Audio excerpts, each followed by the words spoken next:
வேம் கொடுத்தாருங்க. ஒரு இலை பட்டையாக வந்துருச்சு. அந்த மாதிரி வந்து அருமையாக ரொம்ப நாள் பூத்துதுங்க. அந்த இப்போ கிழங்கே கிட்டத்தட்ட 1,50,000 ரூபாய்க்கு விற்றார் அவர் 3 வருஷம் கழிச்சு. இந்த இதுதான் பிரிட்ஜுவல் தான். அதை சூஸ் பண்ணுறது உங்கள் விருப்பம். பிரிட்ஜுவலா இல்லைன்னா அதுவான்றது அது வந்து உங்கள் விருப்பம். பிரிட்ஜுவல் இது பார்த்திங்கன்னா வந்து மேற்பகுதி வந்து இளஞ்சிவப்பில் இருக்கும். இது வந்து கொஞ்சம் சைஸ் வந்து இது அதிகமாக இருக்கும். இதனுடைய வாசனை வந்து கொஞ்சம் கம்மி. அதாவது சென்ட்டுக்கு போகிற மாதிரி இருந்தால் அதுதான் அந்த நாட்டு சம்பங்கி தான் வந்து உங்களுக்கு அதுதான் அதிகமாக போகும். பிரிட்ஜுவல் வந்து அதிகப்படியான மகசூல் வரும் அப்படின்னு சொல்கிறது தான் வந்து இதில் இருக்கக்கூடிய முக்கியமான ஒரு பசுந்தாள் உரங்கள் விதைப்பு. இல்லை எனக்கு வசதி இருக்குது, ரோடு ஓரத்தில் இருக்கக்கூடிய இதை அந்த மண்டைகளை வெட்டி போட்டு அப்படியே வந்து அதாவது முதல்ல சேறு கலந்துட்டு அதில் வந்து இந்த எருக்க மண்டைகளை போட்டு நல்லா மிதிச்சுட்டு அதுக்கப்புறம் அதை அப்படியே காய வச்சு அதுக்கப்புறம் நான் ரொட்டவேட்டரில் ஓட்டிக்கிறேன், ரைட்டு, அதுவும் வந்து ஒரு நல்ல வசதி. இந்த கிழங்குகளை வந்து வாங்கிட்டு வராங்க. எப்படி வாங்கிட்டு வராங்கன்னா, முதல்ல வந்து ஒரு முக்கியமான விஷயம், அந்த தோட்டம் வந்து நல்லா பூத்துதா, உங்கள் பகுதியில் இருக்கக்கூடிய தோட்டம் உங்களுடைய கண் பார்வையில் அந்த தோட்டம் வந்து பூக்குது, நல்லா பூத்துருக்கு, நல்ல மகசூல் வந்திருக்கு அப்படின்னும் போது தான் நீங்கள் வாங்கிட்டு வர்றது ஒரு முழுமையான உங்களுக்கு மகசூலுக்கு வழிவகுக்கும். இல்லைனா வந்து சரியாக வந்து பூக்காது. அதான் முக்கியமான ஒரு விஷயம். நீங்கள் இடைவெளியை பொறுத்து மாறும். எந்த பயிராக இருந்தாலும் இடைவெளி ரொம்ப முக்கியங்க. இடைவெளியை பொறுத்து தான் நம்மளுடைய மகசூலினுடைய தலையெழுத்து நிர்ணயிக்கப்படுகிறது. அதான் ரொம்ப முக்கியமான ஒரு விஷயம். அதுக்கு அடுத்தபடியாக இன்னொரு விஷயம் பார்த்திங்கன்னா, பசுமை விவசாய நேயர்களுக்கு வணக்கம். அதாவது பார்த்திங்கன்னா, இன்றைக்கி மலர் பயிர்களில் ஒரு முக்கியமான இடத்துல இருக்கிறது வந்து இந்த சம்பங்கி. அதாவது இதில் பார்த்திங்கன்னா வந்து ஒரு 2 அந்த வெரைட்டிஸ் தான் வந்து அதிகப்படியான சாகுபடியில் இருக்கிறது. இப்போ ஒன்று பார்த்திங்கன்னா இந்த நாட்டு சம்பங்கி, அது கொஞ்சம் வாசனை வந்து கொஞ்சம் அதிகமாக இருக்கும், சின்னதாக இருக்கும். பிரிட்ஜுவல் இது பார்த்திங்கன்னா வந்து மேற்பகுதி வந்து இளஞ்சிவப்பில் இருக்கும். இது வந்து கொஞ்சம் சைஸ் வந்து இது அதிகமாக இருக்கும். இதனுடைய வாசனை வந்து கொஞ்சம் கம்மி. அதாவது சென்ட்டுக்கு போகிற மாதிரி இருந்தால் அதுதான் அந்த நாட்டு சம்பங்கி தான் வந்து உங்களுக்கு அதுதான் அதிகமாக போகும். பிரிட்ஜுவல் வந்து அதிகப்படியான மகசூல் வரும் அப்படின்னு சொல்கிறது தான் வந்து இதில் இருக்கக்கூடிய முக்கியமான ஒரு விஷயம். அதனால் இது வந்து எப்படின்னா, இதனுடைய முதல்ல வந்து இந்த மண்ணை வந்து எப்படி திருத்தலாம் அப்படின்னு பார்க்கும் பட்சத்தில் கண்டிப்பாக வந்து உழவு வந்து நல்லா, அதாவது பார்த்திங்கன்னா கட்டி இல்லாத உழவு வந்து ஓட்டி ஆகணுங்க. வேறு வழியே கிடையாது. இதில் நான் ஒரு 4-5 தடவையாவது ரொட்டவேட்டர் வந்து ஓட்டி ஆகணும். இதில் இந்த கட்டிகள் இருந்ததுன்னா, இப்போ பார்த்திங்கன்னா களிமண் அந்த மாதிரி இதில் வந்து கட்டிகள் இருந்ததுன்னா உங்களுக்கு கண்டிப்பாக வந்து என்ன ஆகும்னா, இந்த இது வந்து கிழங்குகள் வந்து உங்களுக்கு சரியான முறையில் மண்ணில் பதியாது. உங்களுக்கு சரியான ஒரு வேர் வராமல் கேப்பு வந்துடும், முளைக்காது. அதான் இதில் இருக்கக்கூடிய ஒரு முக்கியமான ஒரு பிரச்சனை. முதல்ல வந்து ஆஸ் யூஷுவலாக வந்து நம்ம பசுந்தாள் உரங்கள் விதைப்பு. இல்லை எனக்கு வசதி இருக்குது, ரோடு ஓரத்தில் இருக்கக்கூடிய இதை அந்த மண்டைகளை வெட்டி போட்டு அப்படியே வந்து அதாவது முதல்ல சேறு கலந்துட்டு அதில் வந்து இந்த எருக்க மண்டைகளை போட்டு நல்லா மிதிச்சுட்டு அதுக்கப்புறம் அதை அப்படியே காய வச்சு அதுக்கப்புறம் நான் ரொட்டவேட்டரில் ஓட்டிக்கிறேன், ரைட்டு, அதுவும் வந்து ஒரு நல்ல வசதி. அதுக்கப்புறம் நான் உழவு ஓட்டி நான் நட்டுக்கிறேன், அதுவும் வந்து பண்ணலாம். இல்லை நம்ம சனப்பையை விதைச்சிட்டு அதுக்கப்புறம் வந்து அது கூட கொஞ்சம் கம்பு ஏன் சொல்கிறேன்னா, கம்புனுடைய வேரில் வந்து வேம் இருக்குது. மக்காசோளத்தினுடைய வேரில் வேம் இயற்கையாகவே இருக்குது. வேஸ்குலர், அர்பஸ்குலர், மைக்ரோசா, அதான் விஷயம், வேறு ஒன்றும் இல்லை. அதனால தான் அது கூட வந்து நம்ம விதைக்க சொல்கிறோம். இதை வந்து மடக்கி உழுது 40வது நாள், அதாவது பூ வந்த ஒன்று அடியில் வேர் முண்டுகள் வரும், அதை மடக்கி உழுதுட்டு அப்படியே வந்து இதை வந்து மண்ணை வந்து நம்ம பண்படுத்தலாம். இன்னொன்று பார்த்திங்கன்னா வந்து ஒரு 15லேருந்து ஒரு 20 டன்னு, அதாவது எப்படின்னா ஒரு அந்த அளவில் வந்து எப்படின்னா, ஒன்று நம்ம எருமை மாட்டு தொழு உரம், இல்லை நம்ம பசுமாட்டு தொழு உரம், அப்படி இல்லைன்னா கோழி உரம், ஆட்டு உரம், இல்லை வெறும் கோழி உரம், இல்லை எருமாட்டை உரம், அதுக்கப்புறம் வந்து கோழி உரம், இதை மிக்ஸ் பண்ணி கொடுக்கும் பட்சத்தில் ரொம்ப நாளைக்கு இதனுடைய பூக்கும் தன்மை வந்து நல்லாயிருக்கும். அதுதான் முக்கியமாக வந்து இதில் வந்து இந்த பயிருக்கு மட்டும் கோழி உரத்தை அடியில் வந்து யூஸ் பண்ணுங்கள், நல்ல ஒரு ரிசல்ட் இருக்கும். அதுக்கு அடுத்தபடியாக இதுக்குன்னு பட்டங்கள் அப்படின்னு பார்க்கும்போது சித்திரை, இதுக்கு வந்து கத்திரிலே நட்டுருவாங்க ஒரு சிலர். அதாவது சித்திரை, வைகாசி பட்டம் தான் கரெக்டான பட்டம்னு வச்சுங்களேன். அதுக்கு அடுத்தபடி ஆடியில் யாரும் பெருசாக இதை வந்து நடுறதில்லை. எங்களுடைய திருவள்ளூர் மாவட்டத்தில். இந்த கிழங்குகளை வந்து வாங்கிட்டு வராங்க. எப்படி வாங்கிட்டு வராங்கன்னா, முதல்ல வந்து ஒரு முக்கியமான விஷயம், அந்த தோட்டம் வந்து நல்லா பூத்துதா, உங்கள் பகுதியில் இருக்கக்கூடிய தோட்டம் உங்களுடைய கண் பார்வையில் அந்த தோட்டம் வந்து பூக்குது, நல்லா பூத்துருக்கு, நல்ல மகசூல் வந்திருக்கு அப்படின்னும் போது தான் நீங்கள் வாங்கிட்டு வர்றது ஒரு முழுமையான உங்களுக்கு மகசூலுக்கு வழிவகுக்கும். இல்லைன்னா வந்து சரியாக வந்து பூக்காது. அதான் முக்கியமான ஒரு விஷயம்.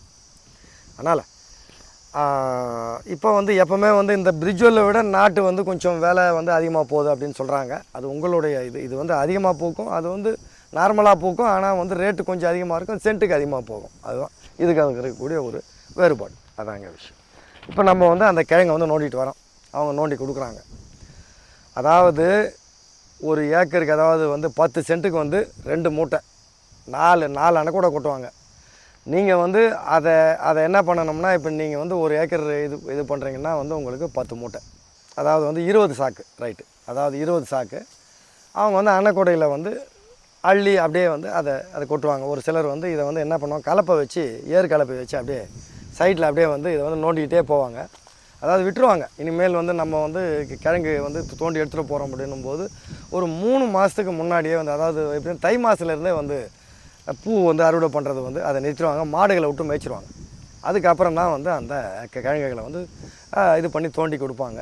அதை எடுத்துக்கிட்டு நீங்கள் கொண்டு வந்து 1 மாதம் வந்து ஏதாவது மர நிழலில், மாந்தோப்பு அந்த மாதிரி ஏதாவது இருந்ததுன்னா அதனுடைய மர நிழலில் வந்து 1 மாதம் கம்பல்சரியாக வந்து அது ஆறணும்.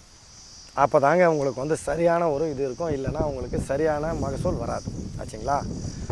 இதை நோண்டி எடுத்துகிட்டு நீங்கள் அவன் கொண்டு வரீங்க. அதை கொண்டு வந்து அதாவது பார்த்திங்கன்னா பெண் ஆட்களை வச்சு அந்த காஞ்சி போன சரக்கு மொத்தம் எல்லாத்தையுமே வந்து நீங்கள் க்ளீன் பண்ணி, அது எப்படி நம்ம வெங்காயத்தை வந்து அந்த தாளை அறுத்து ஒரு பக்கமாக நம்ம வைக்கிறோமோ அந்த மாதிரி இதையும் நல்லா க்ளீன் பண்ணி எடுத்து வச்சிட்டிங்கன்னா கிட்டத்தட்ட பார்த்திங்கன்னா வந்து உங்களுக்கு ஒரு சாக்கு வந்து இது எல்லாம் கழிவெல்லாம் போக ஒரு 35லேருந்து 40 கிலோ வரும். அப்போ வந்து கிட்டத்தட்ட உங்களுக்கு ஒரு 800 கிலோ தேவைப்படும் உங்களுக்கு அந்த கிழங்கு. அதாவது 1.5 அடி பார், 1.5 அடி பாரில் வந்து பண்ணலாம். இல்லை நான் 2 அடி பார் பண்ணுறேன், அப்போ வந்து இன்னும் கொஞ்சம் உங்களுக்கு அந்த கிழங்கனுடைய எண்ணிக்கை வந்து குறையும். அதாங்க இதில் இருக்கக்கூடிய முக்கியமான ஒரு விஷயம். நீங்கள் இடைவெளியை பொறுத்து மாறும். எந்த பயிராக இருந்தாலும் இடைவெளி ரொம்ப முக்கியங்க. இடைவெளியை பொறுத்து தான் நம்மளுடைய மகசூலினுடைய தலையெழுத்து நிர்ணயிக்கப்படுகிறது. அதான் ரொம்ப முக்கியமான ஒரு விஷயம். அதுக்கு அடுத்தபடியாக இன்னொரு விஷயம் பார்த்திங்கன்னா, ஃபஸ்ட்டில் வந்து இதை நீங்கள் நடவு பண்ணிட்டீங்கன்னா ஒரு 3 மாதத்துக்கு வந்து அப்படியே முளைச்சிக்கிட்டே இருக்கும். நீர்மறைய நீர்க்கட்டு, நீர் அதிகமாக இதில் கூட வந்து தேங்கக்கூடிய மண்ணில் கூட வரும். ஆனாலும் நீர் தேங்காத மண் தான் இந்த மாதிரி வந்து மலர் பயிர்களுக்கு வந்து உங்களுக்கு நல்ல ஒரு இதுவாக இருக்கும். ஆச்சுங்களா? இதுக்கு அடுத்தபடியாக பார்த்திங்கன்னா முளைச்சிக்கிட்டே வரும். நீங்கள் வேணால் விதை நேர்த்தி பண்ணிக்கலாம். எப்படி பண்ணிக்கலாம்னா, மேம்படுத்தப்பட்ட அமிர்த கரைசலில் முக்கி எடுத்து நடவு பண்ணுங்க. அருமையான ஒரு உங்களுக்கு அந்த இது வந்து சீக்கிரம் வந்து முளைச்சிடும். அதாங்க இதில் இருக்கக்கூடிய ஒரு விஷயம். 1 மாதம் நீங்கள் ஏன் நம்ம வந்து ஆற வைக்கிறோம்னா, அந்த கிழங்கில் இருக்கக்கூடிய அதிகப்படியான நீர் சத்து சுண்டிடும். நீர் சத்து அதிகமாக இருக்கும்போது வந்து அது என்ன ஆகும்னா முளைக்கிறதுக்கு வந்து ஸ்லோவாகும். நீர் சத்து வந்து சுண்டி இந்த காற்றுல வந்து ஆறி ஒரு சில, அதாவது டான்சிங் ஷேடோ லைட்டாக வெயில் படுற மாதிரி அந்த மாதிரி இருக்கணும். அந்த மாதிரி இருக்கும்போது என்ன ஆகும்னா இந்த கிழங்கு வந்து அந்த ஒரு ஃபிட்னஸ்க்கு வந்துடும். அதுக்கப்புறம் தான் இது வந்து நட்ட உடனே உங்களுக்கு அதில் வந்து துளிக்க ஆரம்பிக்கும். அதாங்க விஷயம். ஒரு திரட்சியான கிழங்குகள் இந்த அளவில் இருக்கும். அதை தான் வந்து நீங்கள் அதை பாரனுடைய ஓரம் ஃபஸ்ட்டு நீங்கள் தண்ணி பாய்ச்சிட்டு, அந்த தண்ணி வந்து பாய்ச்சும் போது நீங்கள் என்ன பண்ணணும், உயிர் உரங்களை கீழே கொடுத்துடணும். ஒரு ஏக்கருக்கு 1 litre azospirillum, 1 litre phospho bacteria, 1 litre வந்து பொட்டாஷ் பாக்டீரியா, இல்லை நான் வந்து ஜிங்க் மொபிலைசிங் பாக்டீரியா கூட நான் வந்து இப்படியே கொடுத்துட்றேன். ஒரு சிலர் வந்து அதை வந்து எப்படின்னா பவுடர் ஃபார்மில் கொடுப்பாங்க, மைக்ரோ நியூட்ரியன்ஸ். அதிக நாள் வந்து பயிர் வந்து நம்ம மகசூல் கொடுக்கக்கூடிய பயிர்கள் வந்து இது வந்து உங்களுக்கு 4 வருஷம் வந்து நீங்கள் வச்சுக்கலாம், அந்த களை இல்லாமல் பார்த்துக்கிட்டா. அதுக்கப்புறம் இது அந்த மாதிரி இருக்கும் பட்சத்தில் உங்களுக்கு என்ன ஆகும்னா, இந்த மைக்ரோ நியூட்ரியன் டிஃபிஷியன்சி வந்து அதிகமாக வரும். இது அதிகமாக தேவைப்படுறது இதுக்கு அதுதான். அதை நீங்கள் ஜிங்க் மொபிலைசிங் பாக்டீரியாவில் பார்த்துக்கலாம். அப்புறம் சிலிக்கான் பாக்டீரியான்னு ஒன்று இருக்குது, இதை விற்கிறாங்க, அதில் பார்த்துக்கலாம். வேம் வந்து 15 நாளைக்கு ஒரு தடவை ஒரு ஏக்கருக்கு 1 லிட்டர் கண்டிப்பாக கொடுத்தே ஆகணும். ஒரு ஏக்கருக்கு நீங்கள் 1.5 லிட்டர் கூட கொடுக்கலாம், 2 லிட்டரும் கொடுக்கலாம். அப்போ தான் அதுக்கு தேவையான அளவு கொடுக்கும்போது தான் வேறு எந்த அளவுக்கு வளருதோ அப்போ தான் இந்த அளவுக்கு உங்களுக்கு வந்து இந்த பக்க கிளைப்புகள் வந்து வரும். அதிகப்படியான கிளைப்புகள் வரணும். அப்போ உங்களுக்கு வேர் வந்து இதுவாகி வரணும். 2 அடி பார் வந்து நல்லா வந்து ஒரு அருமையான ஒரு கேப்பு உங்களுக்கு. அதாங்க இதில் இருக்கக்கூடிய ஒரு முக்கியமான ஒரு விஷயம்.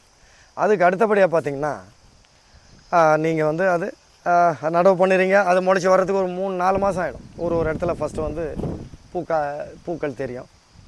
அதுக்கப்புறம் இது இன்னும் கொஞ்சம் வேர் வளர வளர வளர இதுக்கு வந்து மேம்படுத்தப்பட்ட அமிர்த கரைசல், பழக்கரைசல், இந்த பாக்டீரியாஸு, வேமு, இந்த நம்ம தாவர எண்ணெய் கரைசல், இது எல்லாமே கொடுத்துக்கிட்டே வரணும் கண்டினியூவாக.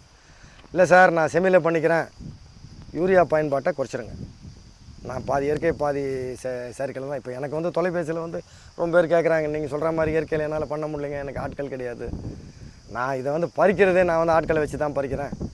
பூ பறிக்கிறது நீங்கள் வந்து சொந்த ஆட்களாக இருந்தால் தான் இது வந்து லாபங்க. வெளி ஆட்களை வச்சிங்கன்னா உங்களுக்கு இது அவங்களுக்கு சம்பளத்துக்கு ஒரு கணிசமான தொகை போயிடும். அது நீங்கள் வந்து அதை யோசனை பண்ணணும் ஆச்சுங்களா. இது இந்த மாதிரி இதில் என்ன பண்ணணும்னா, நல்லா முளைச்ச பிறகு சின்ன ஏர் மாடு, அதாவது இந்த இது எருதுகளினுடைய கால்கள் சின்னதாக இருக்கணும். நம்ம இந்த ஏர் உழவு மாடுன்னு ஒன்று இருக்குது, வண்டி இழுக்கிற மாடுன்னு. வண்டி இழுக்கிற மாட்டை பயன்படுத்திங்கன்னா மெரிச்சிடும். இதை வச்சு நீங்கள் அதை சாலில் வந்து நடக்க விட்டு அழகாக வந்து ஏரில் வந்து உழலாம். களைகள் வந்து ஓரளவுக்கு அது கண்ட்ரோல் ஆகும். இல்லை தண்ணியை விட்டுட்டு நீங்கள் வந்து அதை பிடிங்கலாம். கோரை கிழங்குகள் அதிகப்படியான இருக்கக்கூடிய வயல்களை தவிர்க்கிறது ரொம்ப நல்லதுங்க. இல்லை அந்த கோரையை முற்றிலும் காலி பண்ணிவிட்டு அதுக்கப்புறம் நீங்கள் வந்து இதை நடவு பண்ணுறது உங்களுக்கு வந்து ஒரு ஈஸியான அந்த மெத்தடாக இருக்கும்ன்றது தான் என் கணக்கு ஆச்சுங்களா. அதுக்கு அடுத்தபடியாக இது வந்து உங்களுக்கு பூக்க ஆரம்பிக்கும் ஒரு 4வது மாதம். அந்த மாதிரி எந்த அளவுக்கு ஃபீடிங் கொடுக்குறீங்களோ அந்த அளவுக்கு இதில் வந்து பூ. இதுக்கு அடுத்தபடியாக பார்த்தீங்கன்னா இதில் வந்து அந்த இதுவும் சொல்லியாச்சு, அந்த களை மேலாண்மை. களைக்கொல்லியை யூஸ் பண்ணிங்கன்னா உங்களுக்கு வந்து சுத்தமாக பூக்காதுங்க. அதில் வந்து முக்கியமாக இதில் வந்து பார்க்கணும். அதனால் இதுக்கு வந்து அந்த மினி வீடர்கள் விற்கிது, அதையும் வச்சு நீங்கள் வந்து அதை பயன்படுத்திக்கலாம். அது வந்து உங்களுக்கு என்ன ஆகும்னா, இது ஓரளவுக்கு வந்து அந்த களை வந்து அது கண்ட்ரோல், இது ஓரளவுக்கு மூடிக்கும். இதுக்கு அந்த இன்னொரு விவசாயி என்னுடைய கிளைண்ட் அவருக்கு வந்து அந்த மேம்படுத்தப்பட்ட அமிர்த கரைசல் அந்த வேம் கொடுத்தாருங்க. ஒரு இலை பட்டையாக வந்துருச்சு. அந்த மாதிரி வந்து அருமையாக ரொம்ப நாள் பூத்துதுங்க. அந்த இப்போ கிழங்கே கிட்டத்தட்ட 1.5 லட்ச ரூபாய்க்கு விற்றார் அவர் 3 வருஷம் கழிச்சு. இந்த இதுதான் பிரிட்ஜோல் தான். அதை சூஸ் பண்ணுறது உங்கள் விருப்பம், பிரிட்ஜோலா இல்லைன்னா அதுவான்றது அது வந்து உங்கள் விருப்பம். அதனால் இதுக்கு வந்து எந்த அளவுக்கு வந்து நீங்கள் அது ஃபீடிங் கொடுக்குறீங்களோ அந்த அளவுக்கு இது வந்து உங்களுக்கு பூக்கும். அதுக்கு அடுத்தபடியாக பார்த்தீங்கன்னா இல்லை இன்னொரு விஷயம் என்னென்னா, நோய் கட்டுப்பாடு. இதுக்கு வந்து சார் உறிஞ்சும் பூச்சிகளும் வரும். அதாவது கொஞ்சம் உங்களுக்கு வந்து அந்த ஃபீடிங் குறைஞ்சதுன்னா அந்த பூக்களுடைய சைஸ் குறைஞ்சிரும். அதிகப்படியான நுண்ணூட்ட சத்துக்களை வந்து நீங்கள் பாக்டீரியா ரூபத்தில் கொடுக்கும் பட்சத்தில் இதனுடைய இண்டிவிஜுவல் வெயிட் அதிகமாகும். எப்படி அதிகமாகும்னா, இப்போ அதை யூஸ் பண்ணாத ரசாயனம் யூஸ் பண்ணுற தோட்டத்துலேருந்து 10 மலரை வந்து நீங்கள் வந்து நல்ல, அதாவது வந்து திரண்டிருக்கிற மலர், நம்ம வந்து பறிக்கக்கூடிய கண்டிஷனில் இருக்கக்கூடிய மலரை வந்து அவங்க இதிலேருந்து வந்து ஒரு 10 மலரை கொண்டு வாங்க, உங்கள் தோட்டத்துலேருந்து வந்து ஒரு 10 மலரை கொண்டு வாங்க. உதாரணத்துக்கு வந்து உங்களது வந்து ஒரு 20 கிராம் வருதுன்னா அவங்களது வந்து 15 கிராம் தான் வரும். நீங்கள் வேணால் செக் பண்ணி பார்த்துக்கலாம். அதாங்க விஷயம். ஏன்னா நுண்ணூட்ட சத்து தான் வந்து இது என்ன பண்ணணும்னா மலர்களுடைய இண்டிவிஜுவல் வெயிட்டை இன்க்ரீஸ் பண்ணும். இது வந்து பல பேருக்கு தெரியாது. அதாங்க இதில் இருக்கக்கூடிய ஒரு முக்கியமான ஒரு விஷயம். மேம்படுத்தப்பட்ட அமிர்த கரைசலை தொடர்ந்து கொடுங்க. நீங்கள் நடக்கவே முடியாது அந்த மாதிரியான, முடிஞ்ச வரைக்கும் கம்பூட் போட்டுட்டு இந்த பூக்களை வந்து பறிக்கிறது பாருங்கள். ஏன்னா பாம்புகள் வந்து அதிகமாக வர்றதுக்கு வாய்ப்பு இருக்குது. அது யாராக இருந்தாலும். அதாங்க இதில் இருக்கக்கூடிய முக்கியமான ஒரு விஷயம். அதுக்கு அடுத்தபடியாக மார்க்கெட்டுக்கு போகிறீங்க. 7 மாத காலம் வந்து உங்களுக்கு பூ வந்து உங்களுக்கு அது பூத்துக்கிட்டே இருக்கும். அந்த 7 மாத காலத்தில் ஒரு வருஷத்தில் வந்து என்ன ஆகும்னா 4 மாத காலம் தான் விலை இருக்கும். 7 மாத காலம் வந்து உங்களுக்கு வந்து ஃபுல்லாக வந்து பூத்தாலும் விலை இருக்காது. அந்த 4 மாத காலத்தில் விலை இருக்கும்போது பூக்கள் பூக்கிறது குறையும். அதாங்க இங்கே வந்து அங்கே நடக்கிறது. இல்லை ஒரு மாதம் இதில் முன்ன பின்ன இருக்கலாம். நம்ம சொந்த ஆட்கள் பறிக்கும்போது தான் இதில் வந்து லாபம். காலையில் பறிச்சுட்டு ஒரு சிலர் வந்து ஈவினிங் பறித்து அதை வச்சுட்டு அதுக்கப்புறம் காலையில் எடுத்து வந்து கோயம்பேடுக்கு அனுப்புகிறாங்க. ஒரு மலர் வந்து முழுமையான முதிர்ச்சி அடையாமல் வந்து அதை பறித்து நம்ம அனுப்பும் பட்சத்தில் என்ன ஆகும்னா கண்டிப்பாக நமக்கு தான் லாஸ். ஏன்னா எடை குறையும். முடிஞ்ச வரைக்கும் நீங்கள் என்ன வேணாலும் பண்ணிக்கோங்க. காலையில் 3 மணி அப்போ போகும் பட்சத்தில் தான் கரெக்டாக இருக்கும். இந்த தலைக்கு வந்து ஒரு லைட்டை வந்து மாட்டிங்க. அது உங்களுக்கு இந்த பூச்சி இதுலேருந்து புழுலேருந்து நீங்கள் அந்த தாக்குதல்லேருந்து நீங்கள் வந்து தப்பிச்சிக்கலாம். அதாங்க ஒரு முக்கியமான ஒரு விஷயம். அதனால் உங்களுக்கு இந்த 4 மாதத்தில் வந்து நீங்கள் எந்த அளவுக்கு இந்த பூ வரத்துக்கு உண்டான இதை வந்து நீங்கள் கொண்டு வரீங்களோ அதுதான் உங்களுக்கு லாபம். இந்த 7 மாதம் எப்படின்னா வந்து நீங்கள் அனுப்புறது ஆகிற செலவு இது எல்லாமே வந்து உங்களுக்கு சரியாக போயிடும். இந்த முடிஞ்சு போன இதை வந்து நீங்கள் வந்து அதை நீங்கள் ஒடிச்சு விட்டுறணும். அந்த முடிஞ்சு போனதை ஒடிச்சு வேரோடு இல்லைன்னா வந்து நம்ம கருவால் அறுத்து விட்டுறணும். அதாங்க விஷயம். அப்போ தான் உங்களுக்கு அடுத்ததில் அதிகப்படியான இது வந்து உங்களுக்கு உருவாகும். இதுக்கு அடுத்தபடியாக அதிகப்படியான பூக்களை வர வைக்கிறதுக்கு இன்னொரு வித்தை, அதாவது இயற்கை வளர்ச்சி ஊக்கிகளாகிய சைட்டோகைனின் அந்த மாதிரி இயற்கையாகவே வந்து ஒரு சில அந்த பொருட்களை வந்து இதை நீங்கள் மிக்ஸ் பண்ணி கொண்டு வரும் பட்சத்தில் அதை ஸ்ப்ரே பண்ணிங்கன்னா வந்து அதிகப்படியான பூக்கள், அதாவது எப்படின்னா இதில் குறைஞ்சபட்சம் 60 பூ பறிக்கணும் நீங்கள் ஒரு இதில் வந்ததுன்னா. குறைஞ்சபட்சம் 60 பூ. அதிகப்படியாக பார்த்தீங்கன்னா உங்களுக்கு வந்து கிட்டத்தட்ட வந்து நீங்கள் 150லேருந்து 200 வரைக்கும் போகலாம். அதாவது ஒரு இதில் ஒரு ஸ்டெம்மில் வரக்கூடிய அந்த பூக்கள். இந்த வளர்ச்சி ஊக்கிகளை பயன்படுத்தும் போது இதனுடைய சைஸ் வந்து ரொம்ப அருமையாக இருக்கும். உங்களுக்கு வந்து கவரும். உங்களுடைய பூக்களினுடைய விலை வந்து மார்க்கெட்டில் மற்றவங்கள விட ஒரு 10 ரூபா அதிகமாக போகும். அது சேராக இருந்தாலும் சரி, அது வந்து கிலோவாக இருந்தாலும் சரி. அந்த வளர்ச்சி ஊக்கிகளை பயன்படுத்துங்க. உங்களுக்கு ஏதாவது எதனா இந்த வளர்ச்சி ஊக்கிகளை வேணுன்ற பட்சத்தில் வேணால் என்னை வந்து நீங்கள் தொடர்பு கொள்ளுங்கள். நான் வேணால் செஞ்சு வேணால் நான் அனுப்புகிறேன். அது எல்லாருக்கும் பண்ண முடியாது என்னால். அதாவது ரொம்ப இதுவாக இருக்குது அப்படின்னு சொல்லிவிட்டு எனக்கு சரியாக வரல அப்படின்றவங்க மட்டும் வேணால் என்ன தொடர்பு கொண்டுங்க. நான் எந்த ஒரு என்னுடைய கண்டுபிடிப்புகள் எல்லாத்தையுமே சொல்லிடுறேன் இலவசமாக. நான் எதையுமே வந்து நான் வந்து காசாக்கிறது கிடையாது. இது ஒரு சில விவசாயிகள் என்னுடைய அவங்க தொலைபேசியில் வராங்க. சரியாக வரலைன்னா வேணால் சொல்லுங்கள். அதை வந்து நான் ஃபெர்மெண்டேஷன் பண்ணி தான் உங்களுக்கு அதை வந்து செஞ்சு கொடுக்கணும். அதாங்க விஷயம். அதுக்கு அடுத்தபடியாக எனக்குன்னு வந்து எந்த சேனலும் கிடையாதுங்க. இப்போ இது வந்து அவர் திரு ரகுது இதனுடைய இந்த சேனல் நம்மளுக்கு கிடையாது. அவர் வந்து சென்னை அம்பத்தூரில் சேர்ந்தவர். ஒரு சிலர் வந்து என்ன பண்ணுறாங்கன்னா, இந்த இதில் விவசாய குரூப்பில் நீங்கள் விளம்பரத்துக்காக வந்து நீங்கள் அது சொல்கிறீங்க. கண்டிப்பாக எனக்குன்னு எந்த சேனலும் கிடையாதுங்க. இது வரைக்கும் நான் ஆரம்பிக்கவும் இல்லை. அதாவது முக்கால்வாசி வாழ்நாளுக்கு வந்து நான் வந்தாச்சு. இன்னும் ஒரு கால்வாசி வாழ்நாள் தான் எனக்கு. அதனால் இனிமேல் நான் ஒன்றும் வந்து இந்த சேனல் ஆரம்பித்து இதில் ஒன்றும் சம்பாதிக்கிறது வந்து ஒன்றும் இல்லைங்க. இது வரைக்கும் அந்த ஐடியா இல்லை. ஆனால் வந்து தகவல்களை சொல்லலாம் உங்களுக்கு இன்னும் வந்து. ஏன்னா இவர் அங்கேருந்து சென்னையிலேருந்து வந்து என்ன பேட்டி எடுக்கணும் ஒரு 30 கிலோமீட்ரு. அதனால் இப்போ எனக்குன்னு சேனல்னால் உங்களுக்கு இன்னும் சில இதை வந்து நான் அதை சொல்லலாம். ஆனாலும் இப்போதைக்கு அந்த ஐடியா எனக்கு இல்லை.